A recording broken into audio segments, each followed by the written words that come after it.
야생이면 잡지 않을까요? 근데 예를 들어서 저희 집 고양이도 저보다 잘 잡긴 하거든요? 그러면 쥐가 있으면 잡을 수 있긴 할 것 같은데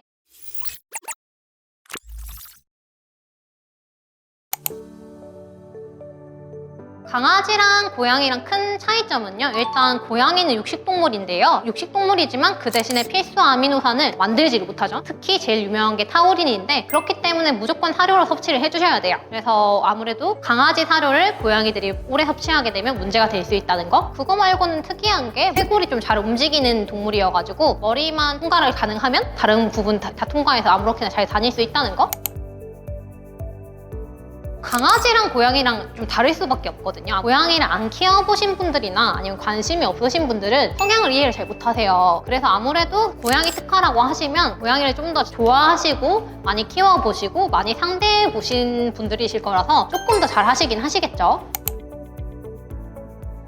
개인적인 견해입니다. 고양이들 중에 많이 키우시는데 진료가 조금 어려운 친구들은요, 스코티시 폴드, 이 친구들은 근데 성격은 굉장히 보통 착해요. 근데 아무래도 연골이 형성증을 앓고 있기 때문에 보정할 때 좀 무섭기도 하고 정적인 질환을 앓고 있어서 사실 볼 때 안타까운 게 조금 더 크겠죠. 아니면 페르시안은 약간 성격이 딱 두 가지예요. 완전히 착하거나 아니면 굉장히 사납거나. 근데 요즘에는 확실히 수의사끼리 그런 얘기를 좀 하거든요. 고양이들이 종 선택이 좀 된 건가? 라는 얘기를 하는 게 예전에 비해서 좀 사나운 고양이들의 비율이 좀 많이 줄었어요. 병원에 찾아오는 친구들 중에. 그래서 페르시안이라고 해서 무조건 이제 다 싸납진 않은데 그래도 싸납다고 하면 엄청 싸나운 비율이 높은 그런 종이 페르시안이었었고요. 그리고 조금 또 진료 보기 어려운 친구들은 스핑크스? 왜냐하면 피부에 털이 없기 때문에 보정을 하거나 아니면 주사를 놓더라도 피부에 티가 다 나요. 그리고 굉장히 예민하기 때문에 피부가 자극적이 될 수 있어서 보호자분들도 아기들을 되게 다루실 때 조심하시거든요.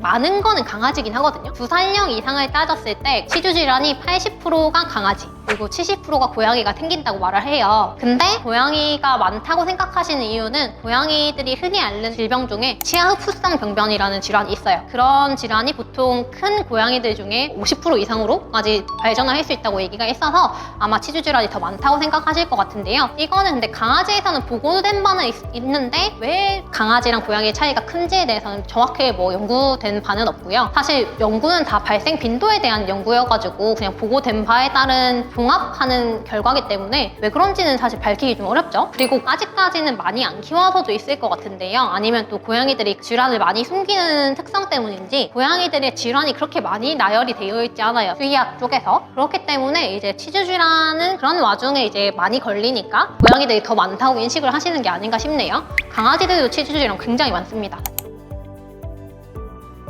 그거는 해부학적인 차이여가지고요. 항문과 생식기 사이에 이렇게 숨어져 있거든요. 근데 잘 숨겨져 있고 가끔 요 카테터 잡아야 될 때 보면 굉장히 귀엽게 조그맣게 잘 숨어 있습니다. 하겠죠. 근데 저는 직접 본 적은 없는 게 발정이라는 개념이 많이 사라진 게 거의 웬만큼은 중성화를 해버리시기 때문에 보통은 그 마운팅하는 행위들을 보시면서 애기들 중성화를 시키거든요. 그래서 그렇게까지 이제 직접적으로 성행위를 하는 걸 볼 일은 없기 때문에 본 적은 없습니다. 고양이들이 발정이 조금 더 빨리 와요. 강아지들은 뭐 6개월에서 8개월 얘기했으면 고양이들은 그래도 5개월에서 8개월 정도 얘기를 하거든요. 똑같이 뭐 둘 다 유선 종양이나 보안 질환 관련된 거나 전립선 질환들 예방하기 위해서 하셔야 되고요. 보통은 마킹하는 행위 때문에도 하시는데 마킹이나 마운팅은 강아지랑 고양이랑 둘 다 그냥 중성화만으로 해결이 되진 않아요. 근데 그걸 빈도를 줄여줄 수 있는 확률을 높이는 거지 완전한 해결책은 될 수는 없습니다.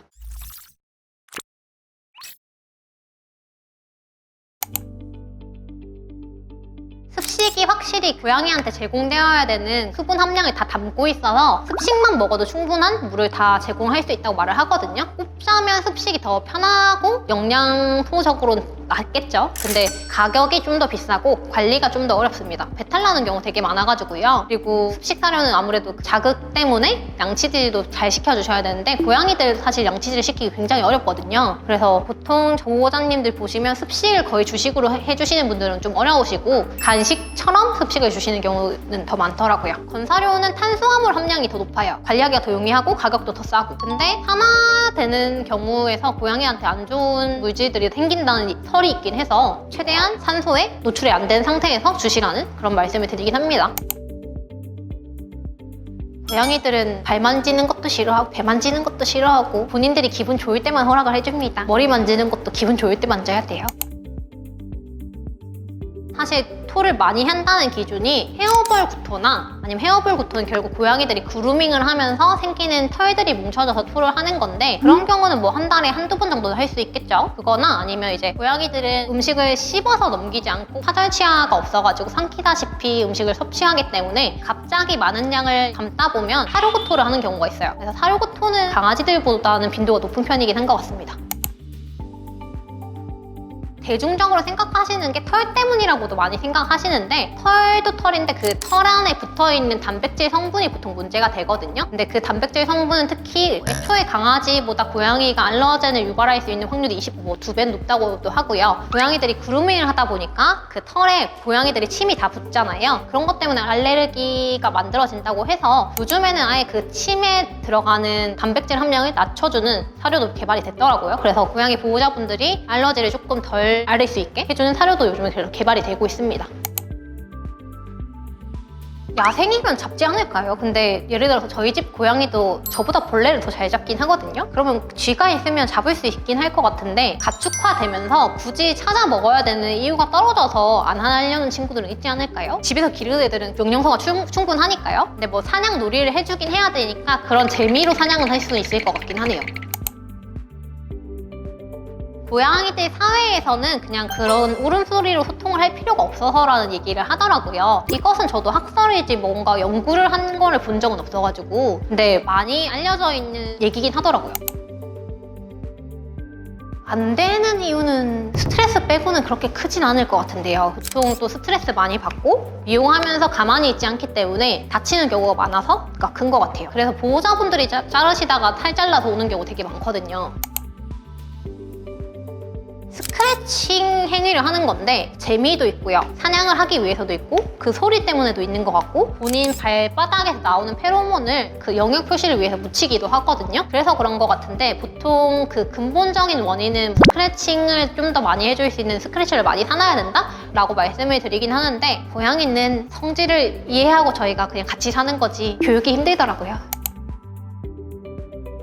일단은 고양이들 심근질환은요 선천적으로 많이 온다고는 하는데 발생하고 나서는 늦었다고도 말씀을 많이 해요. 근데 미리미리 심장 초음파를 보고 미리미리 대비를 한다고 사실 모든 걸 다 캐치를 할 수 있는 건 아니거든요. 그래도 먼저 약을 먹으면서 관리를 하는 게 더 좋기 때문에 심근 관련 질환을 모니터링하기 위해서 심장 초음파 볼 수 있을 것 같고요. 고양이들도 또 신장이라고 해서 CKD, 만성 심부전 문제가 많이 생기기 때문에 SDMA라는 검사 수치가 하나 있어요. 신장 기능이 한 40% 이상 떨어지면 올라가는 수치가 있는데 그런 수치 검사는 3살력 이상부터도 저는 계속해서 해주시라고 말씀을 드리거든요. 근데 만약에 우리 고양이가 7살이 넘었다 하면 SDMA 수치는 적어도 1년에 한 번 정도씩은 해주셔야 된다고 생각을 하고요. 심장 초음파 검사는 사실 그 종소인이 좀 있기 때문에 그런 종인 경우는 나이별로 3살, 7살, 9살 뭐 이런 정도씩 넘어갈 때마다 해주시면 좋겠다고 말씀을 드리긴 하는데 사실 비용적인 요건이 조금 어렵긴 하죠. 고양이는 장기가 굉장히 작다 보니까 고양이 초음파를 잘 보는 데를 찾아서 가시기는 굉장히 어려워요. 그래서 비용이 좀 더 부담이 되실 겁니다.